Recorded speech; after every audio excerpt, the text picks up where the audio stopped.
psychological? A bit of both. That you want that responsibility. So when the ball falls to you, that you kind of you embrace that in that moment. So that's a sort of a mental thing. And secondly, it's the conviction in your technique to execute, and not rush or not sort of, be in a position where you think you have to do something that, is way out from the norm of what you normally do. So, look, goal scoring it's the hardest thing, in football. We know that. But at the same time, I think there's a methodology and a kind of mindset that when you get into those areas that, if you follow and you're really disciplined in your approach and have conviction in what you're doing, you can give yourself a better chance, And when you look at last night,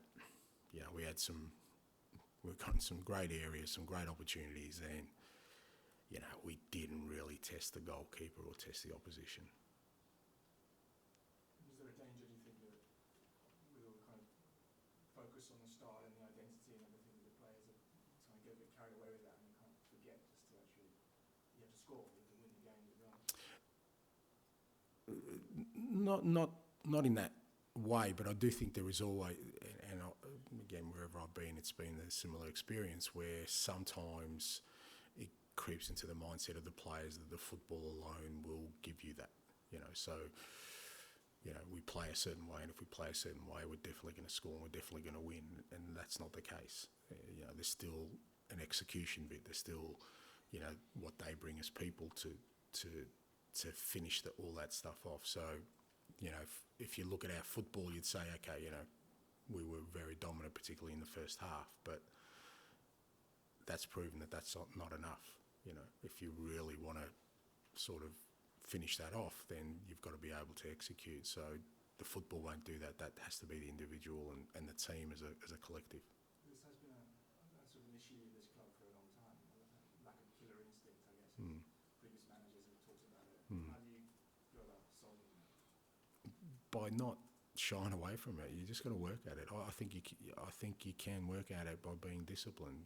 By being continually exposed to those kind of conditions at training during games and not shying away from it. Because if you're going to play at a big club and a big club where they have success, then that's the responsibility you have. You can't just sort of shy away from that. That's the reality of it. So, from my perspective, that's why I'm unwavering in what we're doing. I'm not going to let us off the hook by saying, yeah, we played some good football last night and, that's enough. No, it's not. If we want to get to where we want to, and like I said, we've still got a long way to go, we've got to accomplish that part of it as well. You spoke well last night about how plenty of people were saying about being good football things about winning. How do you actually put that across to the players? Entertaining is nice, but being killers is better. Well, that's the game we're in. It's I've said all along, I don't play this kind of football to entertain. I play this kind of football because it wins. Now it happens to also entertain, which I like. I don't think they need to be mutually exclusive, but ultimately it's because it's successful. Because again, I wouldn't be sitting here if it wasn't. If it was just something I was kind of conjuring up that people were praising but wasn't getting success, I wouldn't be in the job I am. My whole career has been about winning things, so that's why I want us to play the way we are. Like I said, that's where you can sometimes fall into the trap, and it's happened at every club I've been at, where the players sometimes think that playing that football is enough. It's not. Son used the word soft last night in his interview after the match. Do you quite like seeing your captain being strict? Do you like to police the players and tell them what's what? Yeah, look, again, with the players, I allow them to get to the space they want to. I give them a clear idea about what I think, and then it's how they embrace that and how they then execute that, what they think themselves. But, when I spoke to them last night, it wasn't about, again, our football. It was about understanding that our football will get us to a certain point. And if we want to get beyond that point, that's where we've got to really like I said, be disciplined and have conviction about who we are and what we want to do. And it's only natural at the beginning of a cycle that there's going to be some gaps there, and that's where our gaps are. Long before you came here, rivals have sort of thrown that Spursy tag Yeah. around the club. Does that, I presume you knew about that before coming here? And I mean, what's it like working here with rivals slapping out on you? Is that sort of? That's schoolyard stuff. What I need to know is that this club hasn't won anything for 15 years. That's all I need to know. Now, why that is, and why other people may think that is, that's, whatever tag you put that's the reality, yeah. And there's no going away from that. There's no point in me trying to disguise that, or anyone else at this football club trying to disguise that. If you want to be successful, then you, like most organisations, you've got to learn from the mistakes of the past, you've got to come up with a plan, and you've got to stick to it, as I said last week. And whatever sort of tags other people want to put on it, that can't be your motivation. That can't be what drives you. What's got to drive you is, like I said, that, if you want to bring success, you've got to have a clear idea of how you're going to go about it, and then stick to the process. Have you heard the old saying about if you give a footballer an excuse, he'll take it? And I mean, do you think that that's fair? And also, I'm just listening to your very firm, no excuses kind of messaging. You mentioned Harry Kane, Chris Davis, all the injuries. How important is it that you're obviously really hitting that hard? Yeah, I think you're being a bit harsh on footballers. I think all of us in life would do that. But in elite sport, it's even more important that you don't allow that to happen, because there isn't any time in your existence as an elite sportsman or as an elite team where there won't be the ability to make an excuse. They're always there, always. It's whether you choose to, let them infiltrate on what you're trying to do, or you use them as a motivation to become stronger in other areas. Because, even if we had one last night and come out today 3 points better off than where we were, we'd still be at the start of a cycle, and we'd still have plenty of excuses for Sunday, and we'd still have plenty of other things that will come up across our path that if we wanted to use them as a clutch, you can use them. But that's how you don't get to be successful.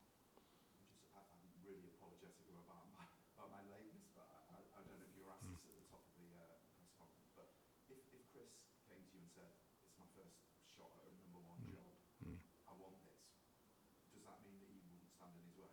Well, it's not my decision, it's a club decision, but like I said before, and I know you weren't in it, I believe it's part of what I do. I develop staff, I develop players, and I think the sign that you've got good people in your building is that they're wanted by others. So I'd be much more concerned if no one was showing an interest in our people. But in terms of the way forward, well, that's going to be a club decision, and Chris will be involved in that. I'll have my views, but I won't be the final sort of say in that.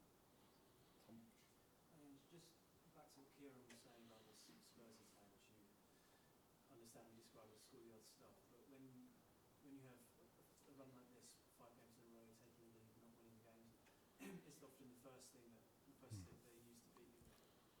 I'm just wondering, since you've been here, do you get any sense that that kind of perception weighs the players down to it? Well, put it this way, it shouldn't weigh the new players down because they have no history in it. Now, whether it weighs the ones who've been here, that's something that, it's hard for me to gauge, but it's not something that I reflect on or kind of talk about from a historical perspective. All you can do is chart your way forward. If you want to change perceptions, there's only one way to do it. It's not going to. People are not going to just change their minds and change what they think about you because you want them to. You've got to give them a reason to. And that's the position we're in. And that's, like I keep saying, that's why I'm here, because the club wanted to change its course. So that's what I'm doing. And, I think I said in day one, change means change. Change in everything. Change. And if it means change in mindset because maybe people are carrying, scars of the past, well, let's get rid of them. you can't just wish upon things. Things have to happen. You have to change the course of what you're doing, and that's what I'm embarked on. And I'm at pains to say, and it sounds repetitive, but we're just at the beginning. For what in my mind, what we need to look like, we've got a long way to go.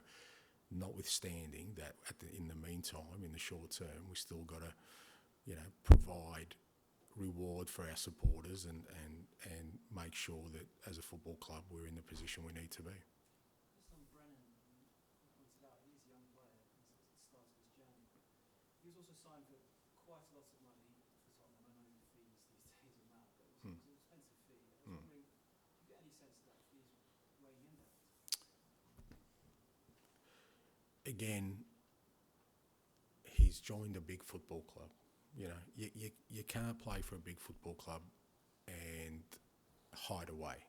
It doesn't happen. If you want to play you look at any player who goes to a big football club, that's where they want to be. They want the responsibility. They want the limelight. They want to be the person that, makes that difference. And that's why Brennan came here.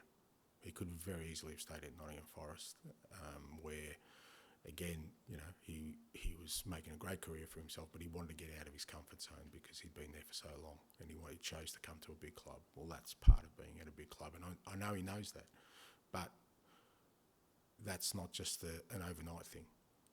He will come to embrace that, I'm sure. We've seen, elements of his game that are very, very exciting, and we just got to get him to do that more now and believe in himself more. And I know that'll come. I've got full faith it'll come. I've seen it in him. But like any other process, with young players and young people, they've got to get to that space. You try and help them to get there as quickly as possible, but sometimes it takes a little bit longer.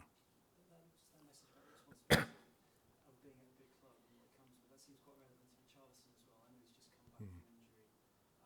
He's obviously had a difficult time, from at least from goal scoring point of view since he's been here. But it feels like, particularly with the injuries, and particularly if some might miss the game, this is his chance. This is his time. Do you feel like, presumably, you want him to step up now? And that's the It's not about wanting him to step up, but like I said, that's the opportunity, and again, with all footballers, that's all you can really ask for. There's nothing more that, a club or a manager can provide for you, but, the basic framework of saying, well, here's an opportunity for you, and, your opportunity now exists to, make your own mark and make an impact. So, I mean, it's great to have him back, and fair to say he looks a lot freer and better physically than he did earlier in the year when he was kind of struggling through things. So, it seems like the intervention, in terms of the medical intervention, has been positive for him. He's short of some match fitness, but it was good to get him, on last night for a bit more time. And, we're going to need him. We're going to need all the guys because, like I said, the group we've got at the moment is what we're going to have between now and sort of foreseeable future. So, they're the ones that are going to have to sort of turn the fortunes around. Darren, anything to finish us off? Just one from me. You kind of spoke us earlier in the season about how your own career trajectory, you've always had to defy the odds and prove who you were, and you're proud of that. Can you apply that now in real time? I can imagine just how Spurs have been. Yeah, exactly. And, I have, Darren, I have the benefit of experience. I've been through this many times. So I know unequivocally what we need to do. But for a lot of these guys, it's the first time. And I'm always mindful of that wherever I've been. And that's why I know that invariably, sometimes it's happened at the beginning of my tenure, sometimes it's happened in the middle, sometimes it's happened at the end of the first season, but always in that first season there's challenges, and players need to go through that and come out the other side and see that, okay, we've survived that. It hasn't killed us. We're still going. We're still alive. We're still upright, and if anything, it can make us stronger going forward. But like I said, I have the benefit of that experience. The players don't. My role in this is to guide them through that. I know how we get through this, and I know what the road forward looks like. But they've got to go through it themselves and find out about themselves. Do they want to be a part of this? Because it's not going to get any easier. That's the one thing I keep telling him. There's never going to be a time where it's going to be smooth, not while I'm at the club. Even when things are going well, I'm going to be pushing for us to be better. I'm going to be pushing for us to improve. I'm going to be pushing for us to bring success to this football club. So there's never going to be a time where they can, feel any sort of comfort that, things are going to run smoothly. So, the more they embrace this side of it, and it's a great time for me this is where I'm, apart from the beginnings, this is where I'm most alert, not just with the players, with the staff, with everyone at the football club. How's everyone reacting to this? It gives me a good indicator about what we need to do going forward. Okay, thanks guys. Thanks, guys. Thank you.